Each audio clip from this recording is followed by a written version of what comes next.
పిండి వార్చడంలో సాక్షి మీడియా చక్కగా సక్సెస్ అవుతా ఉంది. ఓకే కాదు లెట్ ఇట్ బి అండి. ఒక్క నిమిషం విజయ్ కిరణ్ గారు, మళ్ళీ వస్తాను. సో వేణు గారు, ఈ విషయంలో పర్టికులర్గా ఇది ఎవరి మీద జరిగినా కూడా దాడే. అటు చంద్రబాబు నాయుడు గారి మీద జరిగినా, పవన్ కళ్యాణ్ గారి మీద జరిగినా, సాక్షాత్తు ముఖ్యమంత్రి జగన్మోహన్ రెడ్డి గారి మీద జరిగినా ఈ దాడిని అందరూ కూడా స్టేట్స్, ఒక రాష్ట్రానికి సంబంధించే కాదు, మిగతా రాష్ట్రాలు అన్నీ సంబంధించి కూడా దేశంలో ఉన్నటువంటి మ్యాక్సిమం స్టేట్స్ అన్ని కూడా స్పందించాయి. తమిళనాడు కానీ, కర్ణాటక కానీ, కేరళ కానీ, ఇటు మన పశ్చిమ బెంగాల్ కానివ్వండి, అందరూ కూడా స్పందించి ఖండించినటువంటి పరిస్థితి. ఎందుకు ఏపీలోనే ఇటువంటి పరిస్థితి గోచరించింది? ముఖ్యంగా ముఖ్యమంత్రి మీద దాడి జరుగుతున్నప్పుడు అసలు ముఖ్యమంత్రి పర్యటన ఉన్న ప్రాంతంలో ఎలక్ట్రిసిటీ కట్ని ఏ రకంగా చూస్తారు మీరు? ఎలక్ట్రిసిటీ ఎందుకు బంద్ అయిందంటే దానికి మీ దగ్గర ఉన్న కారణం ఏంటి? సింగ్నగర్లో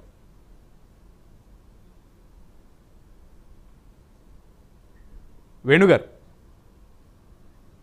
రైట్, టెక్నికల్గా ఇష్యూ ఉంది. రైట్ వేణుగారు ప్లీజ్. వినపడుతుందండి. సునీల్ గారు, ఈ రోజు జగన్మోహన్ రెడ్డి గారు పేదవాడిని ఆర్థికంగా, సామాజికంగా, రాజకీయంగా వేణుగారు సారీ టు డిస్టర్బ్. వినాలి సార్, వాళ్ళు సోది చెప్పినప్పుడు విన్నాను సార్, మేము పాయింట్ చెప్పేటప్పుడు వినండి సార్. నేను అడిగింది ఆపేస్తాము, వాళ్ళతో మాట్లాడించుకోండి. వేణుగారు మీకే ఎక్కువ టైం కూడా ఇచ్చా.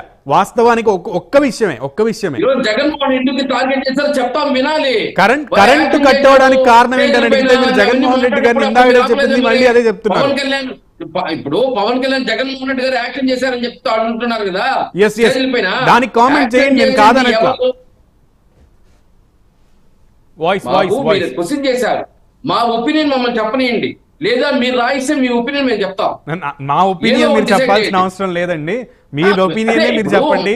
వాళ్ళిద్దరికి ఇచ్చే టైం కంటే మీకే ఎక్కువ సమయం ఇస్తాను కూడా, అందులో కూడా ఎటువంటి అనుమానం లేదు. ఒక డ్రామా ఆడుతున్నాడు లేదా ఒక యాక్షన్ చేస్తున్నారు అని చెప్పి వాళ్ళు విమర్శిస్తున్నారు. దాన్ని సమర్థించమంటారా మీరు? ఏం చేయమంటారు నన్ను? సార్ మిమ్మల్ని సమర్థించమంటలేదు సార్. కరెంట్ పోవడానికి కారణం ఏంటనంటే మీరు మిగతా ఏదో మళ్ళీ ఇందాక చెప్పిందే చెప్తున్నారు. మనకున్నది చాలా సింపుల్ టైం. సార్ మనం రాస్తున్న ఐఏఎస్ ఎగ్జామ్ అండి, మనకి 90 మినిట్స్ టైమే ఉంటుంది, అర్థం చేసుకోండి. వాళ్ళు కోడికత్తి గురించి మాట్లాడినారు. సునీల్ గారు, ఈ ఆర్గ్యుమెంట్ బదులు మీరు 10 నిమిషాలు నాకు అవకాశం ఇస్తే మాట్లాడండి. వాళ్ళకి అవకాశం లేదు, మీరు 10 నిమిషాలు తీసుకోండి, కానీ పాయింట్ మాట్లాడండి దయచేసి. నా రిక్వెస్ట్ మాట్లాడింది పాయింటా? నా రిక్వెస్ట్ వాళ్ళు మాట్లాడింది పాయింటా? సార్ వాళ్ళ దగ్గర పాయింట్ లేక మాట్లాడారు అనుకోండి, మీరు కదా ఆన్సరబుల్. ఇప్పుడు మీరు ప్రభుత్వంలో ఉన్నారు సార్, ప్లీజ్ మీరు ఆన్సరబుల్ గా ఉండాలి. నా రిక్వెస్ట్ అదే ప్లీజ్. సార్, ఈ రోజు పేదవాడికి అండగా ఉండే జగన్మోహన్ రెడ్డి గారు ప్రజల్లో తిరగకూడదు. అదే ప్రజల్లో తిరగకూడదు చేయాలంటే ఏం చేయాలి? ఇలాంటి చీప్ ట్రిక్స్ పాలిటిక్స్ చేయాలి. అంటే ఆయన పైన ఏదో దాడి జరిగితే ఏదైతే ఆయన భయపడి బయటకు రాకుండా ఉండాలి, లేదు సెక్యూరిటీ ప్రాబ్లం ఆపేవాలి. ఈరోజు కేంద్రం ఏదైతే నిఘా సంస్థలు ఉంటాయో, నీకు ఈ విధంగా ప్రాబ్లం ఉంది కాబట్టి నువ్వు ప్రజల్లో పోకూడదని చెప్పేసి వాళ్ళు కట్టడి చేస్తారు. ధైర్యం ఎక్కడ కానీ ప్రతిపక్షాలకు, చంద్రబాబు నాయుడు కానీ, లేదు ఇంకో పవన్ కళ్యాణ్కో ఇంకొకరికో కానీ జగన్మోహన్ రెడ్డి గారిని ఇంకొకరు చేయడానికి వాళ్ళకి ధైర్యం చాలదు. ఎందుకంటే ఈరోజు ప్రజలు కవచం లాగున్నారు జగన్మోహన్ రెడ్డి గారికి. ఒక బస్సు యాత్ర ఎక్కడి నుంచి పులివందల నుంచి బయలుదేరింది గత 15 రోజులుగా చూస్తున్నాం. కార్లలో జనము, స్కూటర్లో జనము, పరిగెత్త జెండాలు ఎత్తుకొని వచ్చి రావడము, ప్రజల్లో మమేకం అయిపోయి బస్సు ఆపి దిగి వాళ్ళతో మాట్లాడడము, ఇవన్నీ ఏమిరా అంటే జగన్మోహన్ రెడ్డి పైన ఎక్కువ ప్రజలు ఆదరణ పెరిగిపోతుందని చెప్పి ఈ రోజు వీళ్ళు అడ్డుకోవాలి. ఆ ఆదరణ పెరగకుండా అడ్డుకోవాలంటే ఏం చేయాలి? ఇలాంటి చీప్ పాలిటిక్స్ ప్రయోగించి జగన్మోహన్ రెడ్డి ఏదో ఒక విధంగా ప్రజలకు రానికుండా చేయాలంటే ఇలాంటి కార్యక్రమాలు చేస్తున్నారు.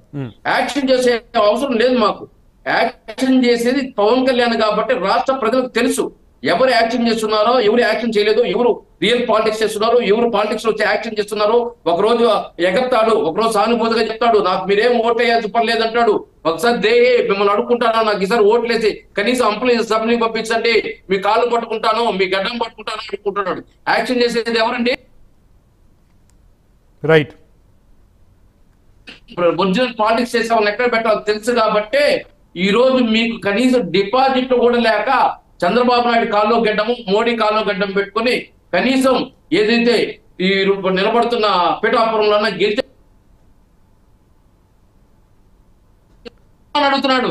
నా గెలుపు ఈ చేతిలో పెట్టున్నాడు. సిగ్గుతో నువ్వు పోరండి రాష్ట్ర ప్రజలు. నిన్ను నమ్ముకొని ప్రజలు వస్తే నువ్వు పోయి వర్మ చేతిలో పెట్టి నా గెలుపు ఈ చేతిలో ఉందని పబ్లిక్ మీటింగ్ లో చెప్తావు. ఇలాంటి వ్యక్తులు జగన్మోహన్ రెడ్డిని అడ్డుకునేది. ఇలాంటి దానికంతా జగన్మోహన్ రెడ్డి గారు భయపడతారు. కోడి కత్తి ఏదైతే ఇన్సిడెంట్ చేసిన వ్యక్తి ఏం చెప్తున్నాడు, నేను అభిమానంతో జగన్మోహన్ రెడ్డి గారి పైన అభిమానంతో నేను చేశానంటాడు. అభిమాని ఎవడైనా చేస్తాడండి? ఆయన స్టేట్మెంట్స్ కూడా మారిపోయాయండి. చంపేస్తాడండి. టైం గడిచే కొద్దీ ఆయన స్టేట్మెంట్స్ కూడా మారిపోయాయి. జగన్మోహన్ చంపేస్తాడా? అభిమానంతో చంపేస్తాడా? అభిమానంతో ఆదరిస్తారా? ఆరాధిస్తారా? ఏం చేస్తారండి? అంటే అది జగన్మోహన్ రెడ్డి చేయించుకున్నట్ట. అంటే ఆయన అభిమానించేది ఆయన పొడిపించుకొని ఆయన సింపతి పొంది ఆయన అంటే ప్రాణానికన్నా మించింది అవి. ఇలాంటి చీప్ పాలిటిక్స్ ప్రయోగించడం పని లేదు జగన్మోహన్ రెడ్డి గారు. ఈరోజు కవచం లాగున్నారు పేదవాళ్ళు జగన్మోహన్ రెడ్డి గారికి. సంక్షేమం రావాలంటే జగన్ రావాలి, అభివృద్ధి జరగాలంటే జగన్మోహన్ రావాలి, రాజకీయంగా సామాజికంగా అదే విధంగా ఆర్థికంగా ఎదగాలంటే ఖచ్చితంగా జగన్మోహన్ రెడ్డి కావాలని చెప్పేసి ఈరోజు పేద ప్రజలు కోరుకుంటా ఉంటే ఏదో ఒక విధంగా జగన్మోహన్ రెడ్డి గారి ప్రజల్లో తిరగకూడదని చెప్పి అడ్డుకట్ట వేయడం తప్ప ఇక్కడ ఏముందండి? మళ్ళీ మాట్లాడుతున్నారు వీళ్ళు, యాక్షన్ చేస్తున్నారు. యాక్షన్ లో సరే కరెంట్ కట్ అవడానికి కారణం ఏంటి? దానికి ఆన్సర్ చెప్పండి. చేపిస్తున్నారు. కరెంట్ కట్ అవడానికి కారణం